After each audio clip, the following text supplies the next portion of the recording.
Segment of the show for today. We're talking to Dr. LMadu, and the topic is the death of Osama bin Laden and the future of Al-Qaeda. And of course, Dr. LMadu, let's continue our conversation that you were giving us some information in reference to some of bin Laden's activities before he became famous, or more famous. Let's talk about it from that perspective. Yeah, in Afghanistan, you know, he was protected by the Taliban under Mullah Omar. In fact, he pledged a personal oath of allegiance to Mullah Omar, who was the leader of the Taliban, and also called the LMadu1, meaning father, you know, commander of the faithful. You know, so because of that personal loyalty owed to Mullah Omar, he found it impossible, you know, to kick him out of Afghanistan with his group. You see, and however, one has to understand how did Al-Qaeda, you know, come into existence. The word Al-Qaeda was first used in an article written by Dr. Abdullah Azam in 1988.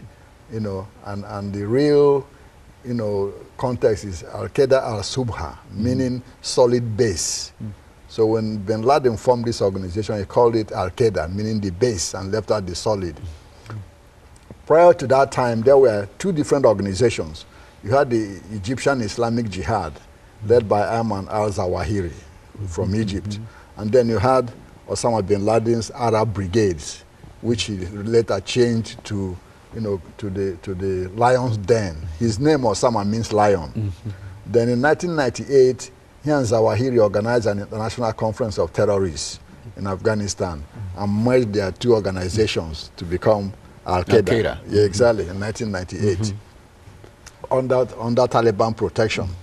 So in 2001, you know, when this, you know, happened. Yeah, when they attacked Twin Towers, you know, in New York, President Bush asked, you know, Mullah Omar to, you know, kick out bin Laden, but Mullah Omar refused for two reasons. A, bin Laden had already pledged oath of allegiance to him personally as Emir al-Mu'minin, you know, commander of the faithful, and two, because of bin Laden's financial assistance to the Taliban.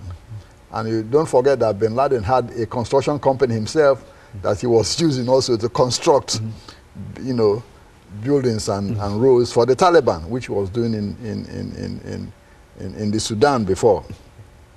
So when the American troops came in, you know, he moved to Tora Bora, which is the mountain close to the Pakistani border, and from there disappeared. You know, nobody knew where he went to. Some said he was in Pakistan, some said he was in Afghanistan.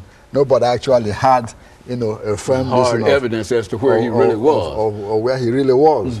You know, nobody expected him to be living in a house in, you know, Pakistan. But that's what happened. Now the question is, did the Pakistani government participate, you know, in giving him sanctuary and shelter in Pakistan? That's the million-dollar question, I believe, Dr. That's correct. Some have said, yeah, they must have known. How come the government didn't know he was there? My honest belief is that the official government of Pakistan did not know he was there. But the unofficial, you know, unofficial, I mean rogue elements in the intelligence service, in the army and all this, knew he was there, and they facilitated his protection. My belief in this arises from two different angles. A, there's a man called General Hamid Gul. Hamid Gul was the director of the Inter-Services Intelligence, the powerful intelligence service of, you know, Pakistan. He was in charge when Benazir Bhutto was, you know, prime minister. Then another man called General Mirza Aslam Beg. He was chief of staff of the Pakistani Armed Forces. Both of them are anti-American, pro-Osama bin Laden. In fact, bin Laden met, you know, General Hamid Gul in 1993 in Peshawar, Pakistan. Since then, they've been friends. So my hunch is that Hamid Gul and Aslam Beg and other elements of the you know, who were ex-Pakistanis, you know, officers, facilitated his, you know, being in Pakistan with other Al-Qaeda operatives, because both of them were firm supporters of Osama bin Laden and Al-Qaeda, and also other what we call terrorist groups, which LMadu1 called Islamic militants, fighting against Western, oppression. Now, so this is the group that the president talks about, his support group in there. And some people have thought it might be the government, but you're suggesting that perhaps it was not the government. No, for some reasons.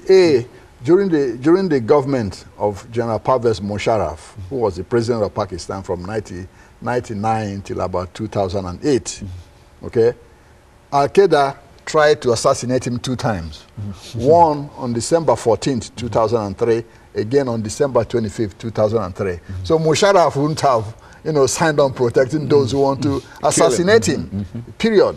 Now, under the present government of Asif Zardari, who is the husband of Benazir Bhutto, it will be impossible too, because Alqueda assassinated his wife, and they will assassinate him if they have the opportunity.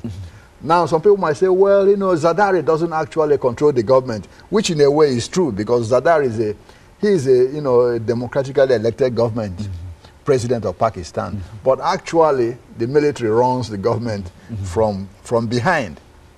Okay, so those 2 factors makes it impossible for the Pakistani official government and military to facilitate bin Laden's stay in Abbottabad. But like I said initially, Abbottabad is not new as a place for terrorists to hide. In fact, during the government of President Pervez Musharraf, one of the most important Alqueda operatives, Abu Faraj al-Libi, was captured, in that same city. He lived in Abbottabad. He lived in 3 houses. The first time Musharraf's soldiers went there to capture him, he had 3 houses he lived in. They went to the first house, but he was staying in the third house, so he escaped.